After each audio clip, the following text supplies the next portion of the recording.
So this is the story of how I got stapled into a roller coaster. It was actually my first time at Universal Studios, and we were trying to go on the different rides. And of course, I was still very worried because I was like, "Ooh, will I be able to make it on different rides?" But amazingly, every ride I got on, I was able to get on. So I started like not worrying as much. And then we got to this Dueling Dragons ride. It was just two dragon coasters that like twisted all around each other. And then I remember getting up there, and of course I was still kind of worried. I was like, oh man, am I gonna make it? But I was like, oh, it should be fine. So far I've been able to ride every single ride. And I finally got on there, and then I sit in it and I'm like, oh god. It was like tight right up against, but I'm like, I think it clicked. I think it should be fine. And then the ride attendant is just like looking at me and it was like, oh, I'm sorry, but we gotta staple you into the ride. Is that okay? And I was like, what? And he's like, I think they get uncomfortable too. Cause like you don't want to be the person who outs the person and be like, I'm sorry, you gotta stop riding this ride or you gotta get off this ride. But he actually had to bring another attendant over and they both had to like slam down on the safety harness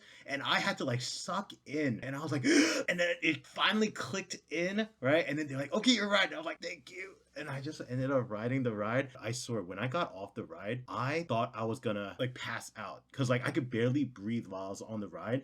And when I got off, I honestly told my friend, I was like, oh, that ride was too intense for me. I gotta take a rest. But it wasn't because the ride was too intense.